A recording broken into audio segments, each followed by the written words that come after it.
have been informed that this activity is prohibited. Put the signs down, please. I am asking you to leave now. And this is an infringement on our right to freedom of speech as tuition-paying students on this campus. We will proceed because we are students on this campus and are being silenced because we are expressing a view that is unpopular. And that was Ruth Lobo in October 2010 being arrested for protesting against abortion on the campus of Carleton University here in Ottawa. She joins us now again from Calgary. Her name now, though, Ruth Shaw.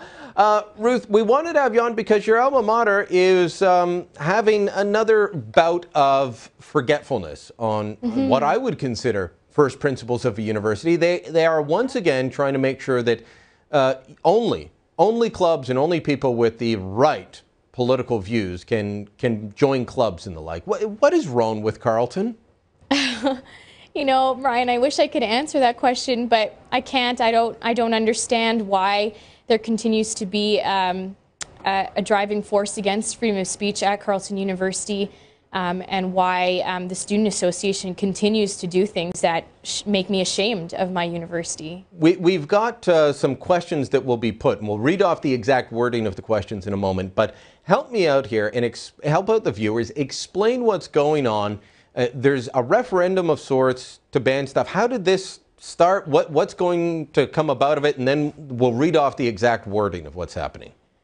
So a series of referendum questions was introduced at the last Student Association Council meeting, and the 7 questions have to do with a variety of different issues, and through a lack of process, the referendum questions were supposed to be submitted to the council beforehand for review, but they weren't. They were just presented at the meeting.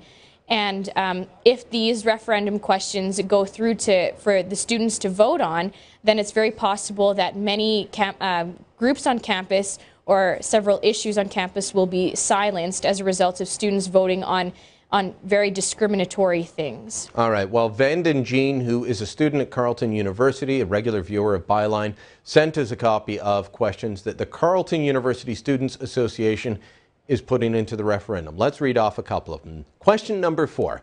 Are you in favor of banning groups such as Lifeline, the Genocide Awareness Project, Campaign for Life Coalition, and other organizations whose primary purpose is to use inaccurate information and violent images to discourage women from exploring all options in the event of pregnancy from Carleton University campus? I would say that that's a pretty broad and sweeping description of a bunch of pro-life groups put in a very negative way. Yeah, you'll notice that the question is very, very, it's trying to lead students to pick something, right? It's not neutral, it's very loaded. Yeah, well, let's put it this way. I've worked with several pollsters over the years. If I was to try and put a poll question in like that, I don't know a single one that would let me do it. Question number 7.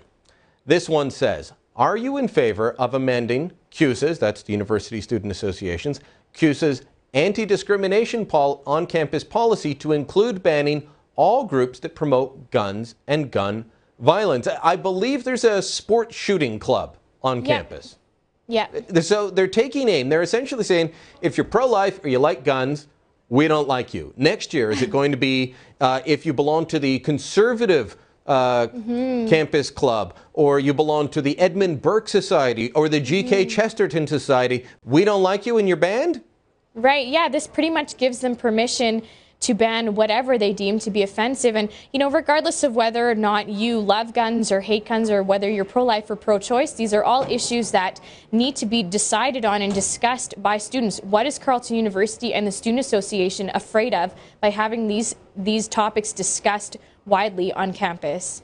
On the question on the pro-life clubs, they mentioned the graphic images of some. But not all those pro-life clubs use graphic images. So if they're really upset about the graphic images, they're kind of trying to say, all of them use that, therefore we can't do this.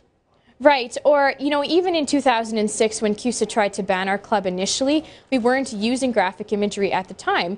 And so this is really about content. This is about the fact that we are trying to educate women about abortion on campus, which they deserve. Women deserve this information. And if the student union is going to ban a certain aspect of the debate, that they're doing a great disservice to all women and men on campus who deserve better. They deserve to know what abortion is. If you speak to people that went to university a long time ago, they'll say, oh, go to university, explore the world, let your mind grapple with all the big questions.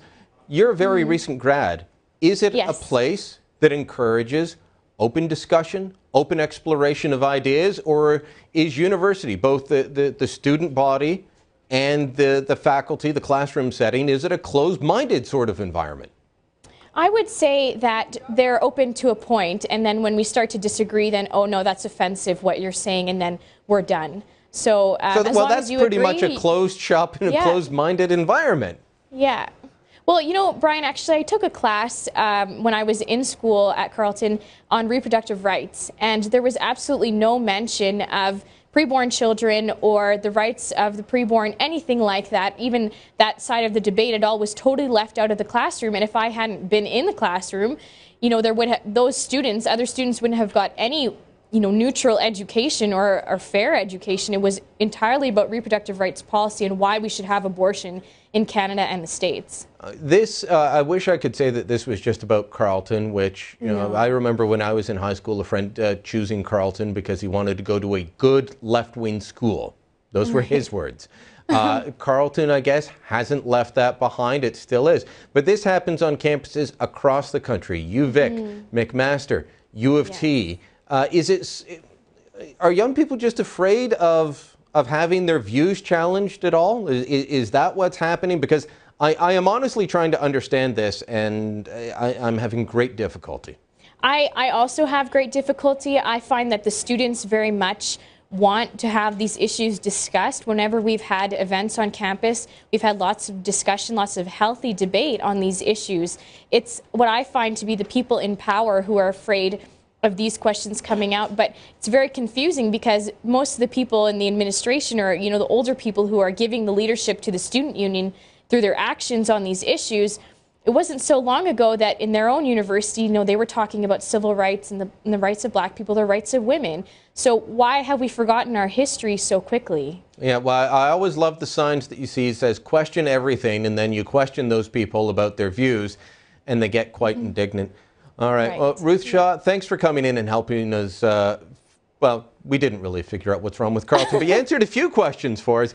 And thanks to Vand and Jean who sent in the questions. They've also, by the way, thanks, Ruth.